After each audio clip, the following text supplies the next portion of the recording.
Nah, ketika Fatihah itu sebegitu keramatnya, sebegitu topnya, itu setan rapat, singkat cerita itu yang tadi dipimpin oleh iblis yang sedang terkapar apa? Terus tali obatnya enggak ada, cuma dia shock karena ada surat yang turun yang melafatkan itu pasti selamat dari apa? Neraka. Nah, ini gimana saran Anda? Terus sarannya adalah bikin orang-orang itu lupa tidak baca Fatihah. Nah, ini rapatnya iblis. Idzabu wajtahidu hatta tufilu qulubahum hatta la yaqulu hadis surah. Kala yuksiru qiraataha wa la yakunu lahum ajrun wa thawabun bal yakunu lahum adzabun wa iqabun.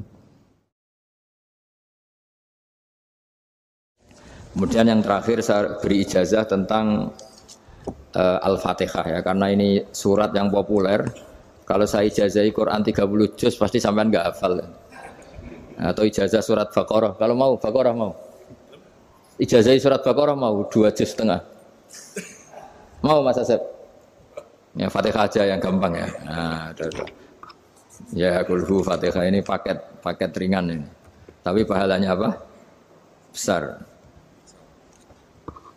Ini beda ya, artinya selama ini mungkin Anda baca tapi monoton ya. Tapi ini saya bacakan teks aslinya tentang istilahnya itu mazaya itu kelebihannya Fatihah. Saya baca Arabnya dulu, nanti ini terakhir ini ijazah tadi kan saran-saran umum tentang sosial. Ya, pokoknya jadikan kebaikan itu punya nilai sosial yang baik lah. Jadi nanti orang yang nggak amanah nggak laku, ya calon bupati, gubernur, presiden yang nggak amanah juga nggak laku. Begitu juga kiai yang tidak amanah juga nggak laku, suami yang nggak amanah juga nggak laku, istri yang nggak amanah juga. Sehingga kebaikan ini jadi nilai sosial yang dalam tanda kutip sudah keniscayaan. Yang diinginkan Allah itu seperti itu, bukan kebaikan yang dipaksakan karena kekuatan negara. Maksudnya kalau bisa kebaikan itu tidak usah dipaksakan. Memang sudah satu kebutuhan. Kayak cerita-cerita di negara maju itu, bahkan apapun jatuh itu nggak ada yang ngambil apa itu. Makanya gambarannya Mekah Madinah kan gitu kan, barang jatuh nggak ada yang berani apa ngambil. Itu saking sudah jadi sistem.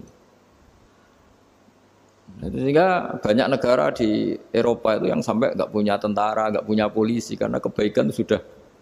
Nah kita kan masih capek, polisinya aja capek, apalagi masyarakatnya karena kebaikan itu belum jadi nilai bersama. Nah kita selain ditopang negara, ada polisi, ada tentara, itu kita usahakan kebaikan itu jadi nilai bersama. Tadi wa'tamiru bainakum bima'ruf. Dan kita punya reputasi yang bagus dalam bab ini. Saya masih ingat kecil saya itu yang jilbaban hanya keluarga kiai. Sekarang rata-rata masyarakat itu jilbaban. Dulu yang sekolah SMP, SMA itu jilbaban kadang dulu malah dilarang ya, harus sama seperti itu seragamnya. Sekarang sudah boleh. Dan nyaman. Lama-lama yang dapat simpatik ya yang pakai pakaian model tertutup seperti itu. Lama-lama gamane cara wong golek mantu ya golek yang seperti itu daripada yang blodor. Lama-lama jadi nilai bersama. Ya ingin saya seperti itulah. Di terminal juga sama. Orang mau makan cari warung yang kelihatan ada ayat kursinya, pakai jilbab atau paling enggak dia enggak mungkin lah nyuguhkan yang tiren atau yang haram. Akan ada garansi sosial, ada apa? Ada garansi apa? Sosial dengan penampilan yang soleh itu kan masa iya nyuguhkan oplosan babi gitu misalnya itu. Jadi nilai sosial itu harus harus benar-benar jadi nilai. Sehingga negara biar enggak capek-capek itu. Polisi juga gak capek kan karena tugasnya corong Jawa mau ngawat-ngawati tok tapi sudah tidak perlu tegang karena kebaikan sudah jadi nilai bersama. Ya ingat-ingat ya ayatnya tadi wa'tamiru bainakum bima'ruf. Jadi kebaikan itu harus jadi nilai bersama. Iktimar itu menjadi urusan bersama. Makanya kalau kita rapat besar disebut apa? Muktamar. Muktamar itu urusan bersama. Ya tadi, imamnya sholat juga menopang Gojek karena enggak lama-lama nopang Grab, nopang Kernet, nopang penjaga Indomaret, penjaga bensin, pom bensin. Lah dia hanya punya waktu 5 menit terus imamnya baca Baqarah kan. Iya imamnya mursyid, mungkin dia tambah lama tambah dapat aplaus dari muhibbinnya, tapi makmumnya Dia tambah lama dapat penghormatan dari pecintanya, tapi kitanya wah khusyuk wali kan dia dapat status naik lah, kita yang sudah tidak ikut jadi wali diganggu apa pekerjaannya. Kalau ada imam seperti itu sampai mufarokoh saja, niat ya Allah sampai sini saja saya makmum orang itu, silakan orang itu punya urusan sendiri dengan jenengan ya sudah, atau salib saja apa. Nah, itu boleh kalau dalam fikih namanya apa? Mufarokoh. Mufarokoh itu niat.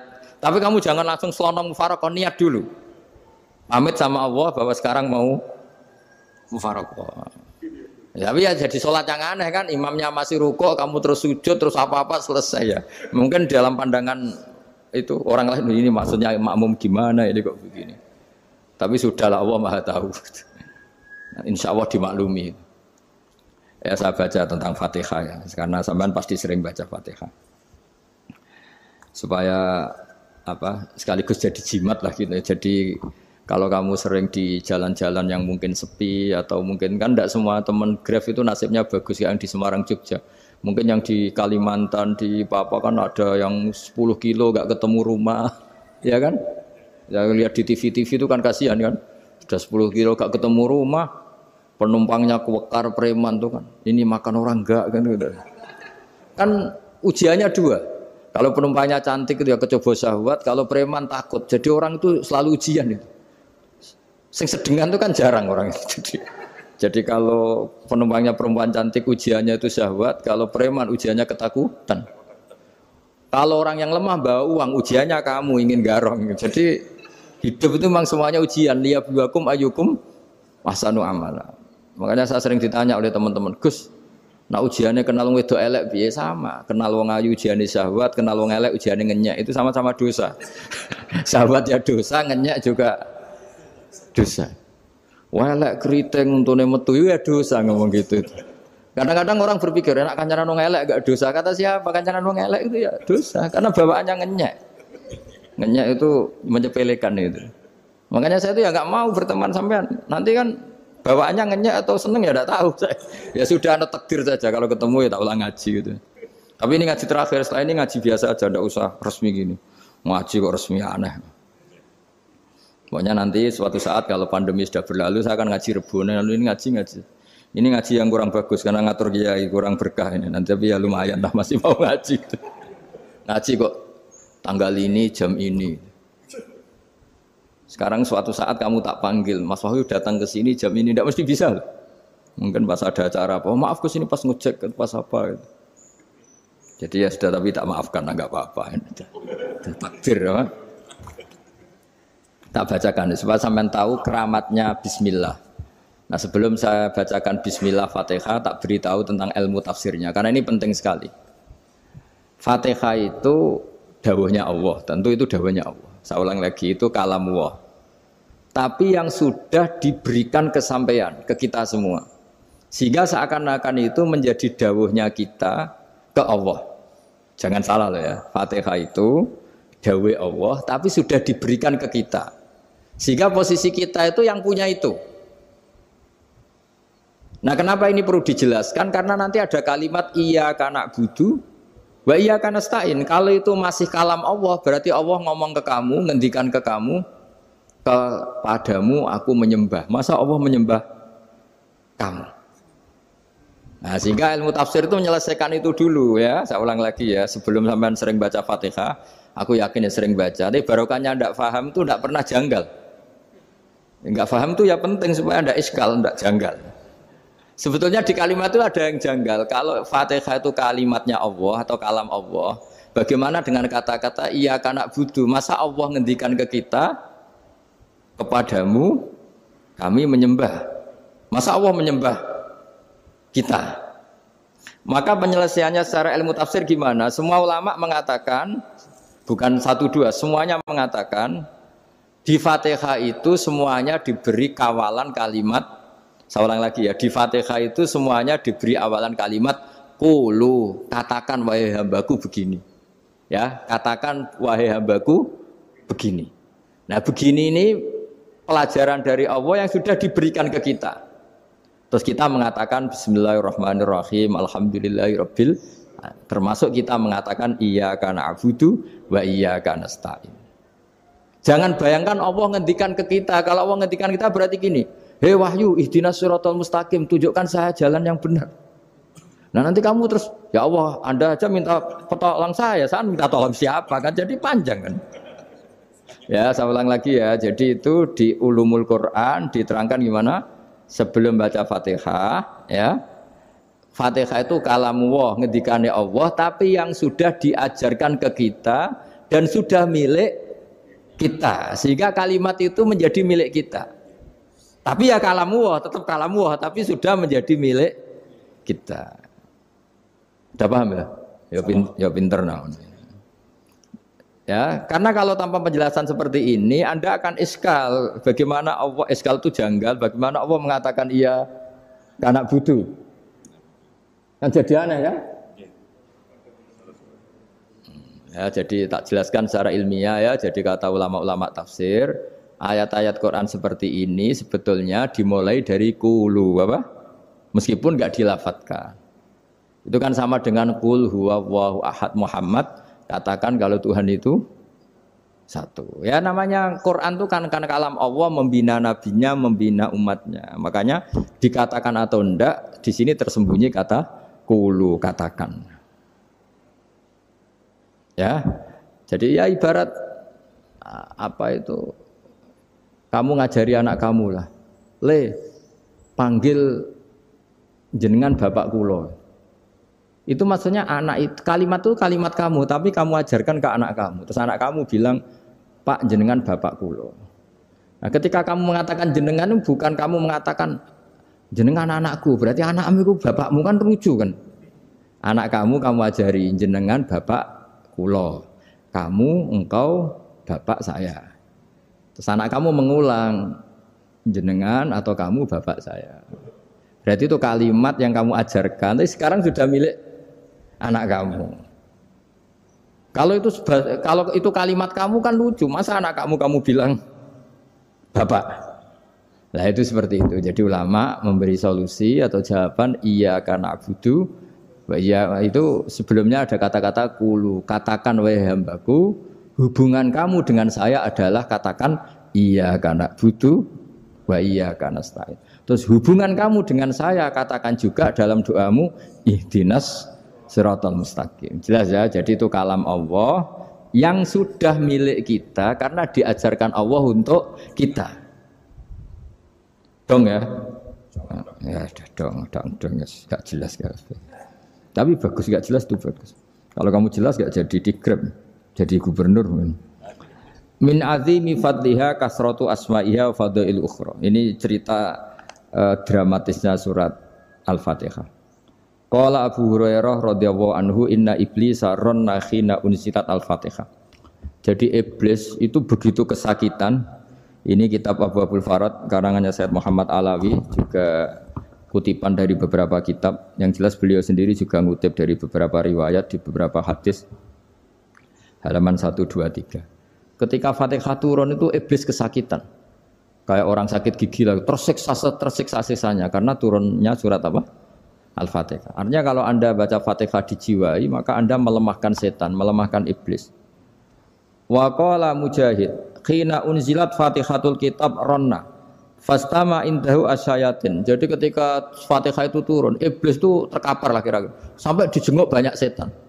Jadi kemana di ICU lah kira-kira gitu kalau sekarang itu. Entah Covid entah enggak tahu. Pokoknya di ICU sampai dijenguk banyak setan.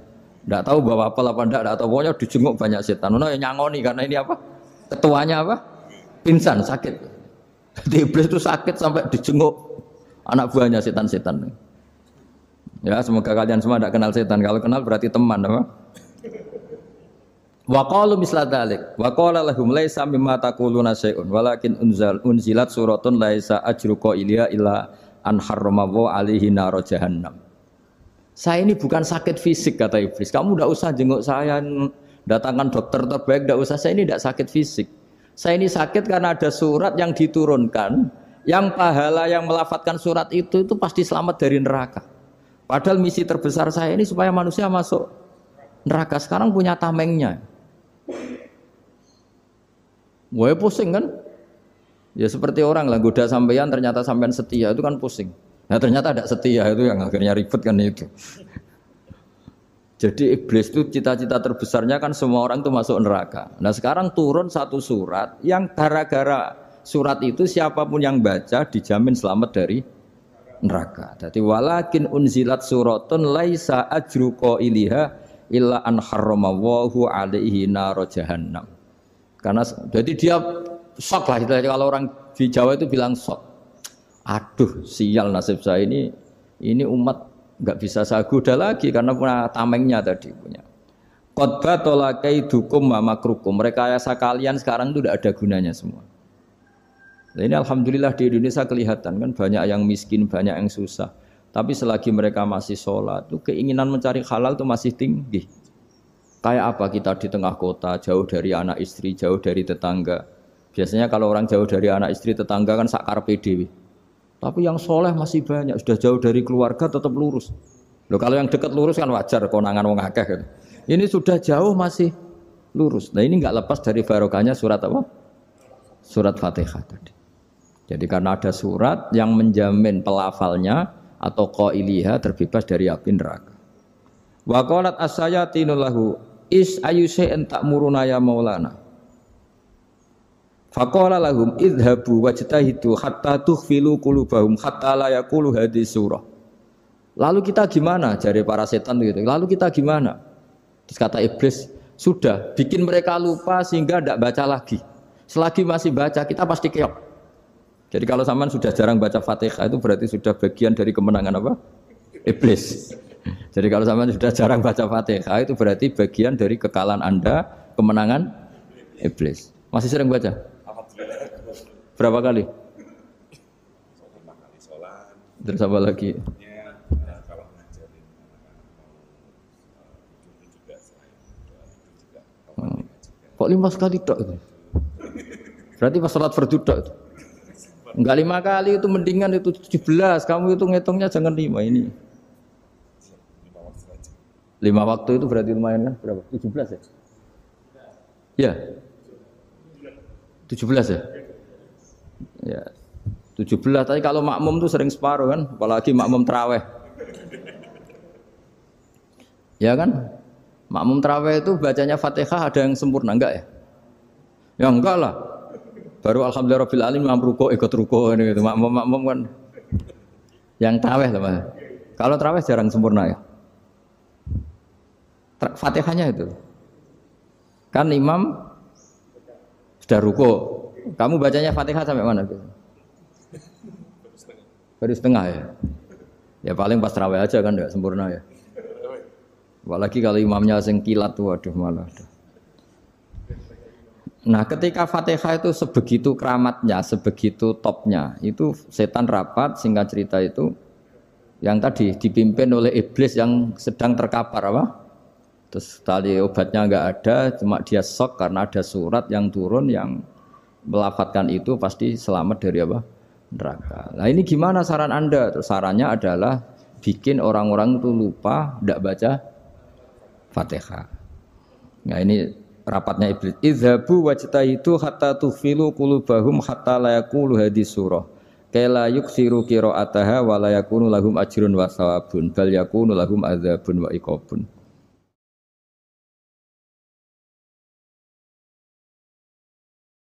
Jadi saya mohon selama ini Anda sudah baca, tapi mungkin hanya rutin saja. Napa rutin saja? Jadi barokahnya ngaji ini kamu punya kekuatan atau punya semangat membaca karena ini surat yang luar biasa. Ibarat gini, kalau sampean tanya, saya juga sering mikir, masa Gus hanya surat kok punya kekuatan seperti itu?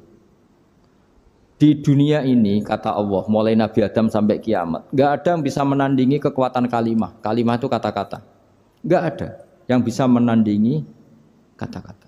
Misalnya Anda nge-grab, berangkat istri cuek, berangkat cuek. Itu beda dengan ketika meskipun satu kalimat. Wes Pak, muga-muga dilindungi pangeran, mugi-mugi jenengan selamat. Itu menjadi teduh dan semangatnya luar biasa karena kayak mendapat support.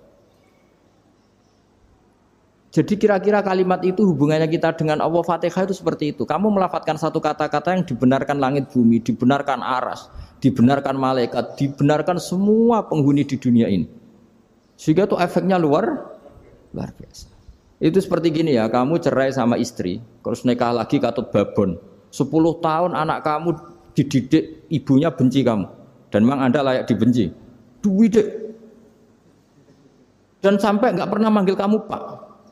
Suatu saat, kamu tentu rindu kan, ingin dipanggil Bapak oleh anak kamu. Suatu saat anak ini manggil kamu Pak E. Wah itu senengnya bukan main. Hanya sebuah kata-kata. Makanya kadang-kadang orang itu tanya sama kiai, ijazah lafadz ini gunanya apa sih? Itu ijazah-ijazah itu untaian kata-kata. Yang kata-kata ini dibenarkan langit dan bumi dan aras dan para malaikat. Sehingga efeknya itu luar. Nah ibarat seperti itulah. Kamu melafadzkan Fatihah itu melafadzkan kata-kata yang dibenarkan Allah dan Rasul dan semua malaikat, semua penghuni langit. Maka ini efeknya pasti luar. Nah di sini lah orang-orang dulu itu tahu keramatnya itu, sehingga ketika melawan Belanda, melawan Jepang dulu itu kalimat-kalimat itu menjadi mantra yang luar biasa. Doa lah, doa yang luar biasa. Tapi di era modern karena orang sudah tidak ngerti itu, dianggap itu mantra, jimat, khurafat, bid'ah, waduh ribet menemal. Sebetulnya tidak seperti itu. Memang kata-kata ini kekuatannya luar biasa. Sama kesakitan hati kamu juga karena itu. Ngojek wangilan. Lha Pak di bojo kok kowe gagah tok kere. Wah, iku seling terus mesti. Padahal kalimat itu kan tidak melukai secara fisik, tapi apa kerjanya sesuk saras-sarasen. Karena terus dengan pengadilan seperti itu kan, ngapain kerja demi perempuan yang seperti ini? Lagi-lagi kata-kata ini luar. Nah bayangkan kalau kata-kata itu adalah kalimat yang diajarkan Allah lewat Rasulnya, lewat malaikat Jibril. Kayak apa kekuatannya itu? Nah, kira-kira Fatihah itu gitu. Kalimat yang baik, kalimatan thayyibah diajarkan oleh Allah dan Rasul. Kayak apa kira-kira kekuatannya? Pasti luar biasa. Wong support yang dikatakan istri kita, anak kita aja luar biasa. Apalagi ini support yang diajarkan Allah dan Rasul. Ya makanya saya mohon kalau baca Fatihah, baca kalimat-kalimat thayyibah ketika sholat itu dijiwai. Ya misalnya Rabbana lakal hamdu mil'us samawati wa mil'ul ardi wa mil'u ma syi'ta min syai'im. Engkau zat yang layak dipuji dan pujian ini memenuhi langit dan bumi. Karena kita tahu nggak ada sejengkal di alam raya ini kecuali di situ ada rahmat Allah.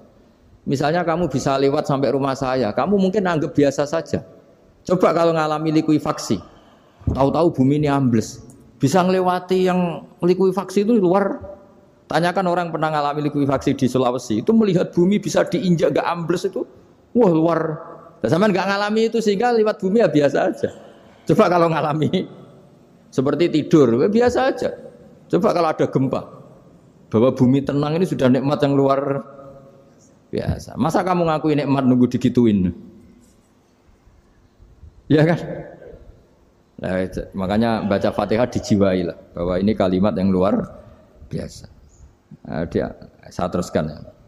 Warwa Muslimun fi sahihihi an Ibnu Abbas radhiyallahu anhuma annahu qala bainama Jibril alaihi salam qaidun dan Nabi sami anaqidan min fawqih farafa'a ra'sahu faqala hadza babun minas sama futihal yawma lam yuftah qaddu ilal yaum fanazala minhu malakun faqala hadza malakun nazza ilal ardi wa lam yanzil qaddu ilal yauma fasallim waqal absyir binuraini qad uti tahuma lam yu'tahuma nabiyyun qablak Fatihatul kitab wa khawatimu suratil baqarah. Jadi suatu saat Jibril ini jagongan kira-kira gitu sama Rasulullah. Tahu-tahu langit itu gemuruh. Langit gemuruh kata Jibril terus semuanya ngangkat kepala ke langit. Ini pintu langit baru ini dibuka, yang sebelumnya tidak pernah dibuka seperti ini. Turunlah malaikat, yang malaikat ini pun malaikat spesial, yang enggak malaikat murahan lah kira-kira gitu, yang enggak pernah turun ke bumi kecuali juga saat itu. Dengan penyambutan yang luar biasa, dengan semuanya tidak pernah terjadi. Hanya karena surat Fatihah. Jadi ini surat yang luar biasa, pengawalannya lewat malaikat yang spesial, enggak pernah turun di bumi kecuali saat itu. Penyambutannya juga enggak pernah seperti itu, baru seperti itu. Jadi semuanya itu spesial.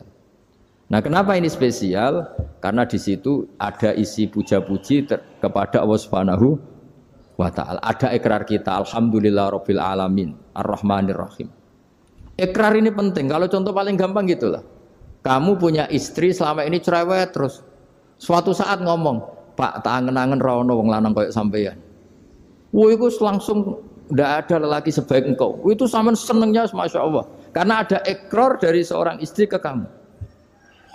Nah, bayangkan kalau ikrar kita sebagai hamba diakui oleh Allah Subhanahu, maka ikrar ini akan dicatat sebagai kebaikan kita yang kita panen nanti di akhirat. Karena ada ikrar. Kita ikrar bahwa alhamdulillah rabbil alamin, kita ikrar ar-rahmanir rahim, kita ikrar maliki yaumiddin, kita ikrar iyyaka na'budu wa iyyaka nasta'in. Sampean misalnya jadi orang Indonesia, ketemu orang Indonesia yang makmur di Jerman, terus lupa Indonesia. Kamu orang Indonesia? Enggak, saya enggak orang Indonesia. Mangkel gak kira-kira? Mangkel. Karena salah ikrar kan gitu. Ya, jadi saya mohon jangan anggap kalimat itu hal yang biasa, tapi luar biasa. Nggih, ngoten mawon. Assalamualaikum warahmatullahi wabarakatuh.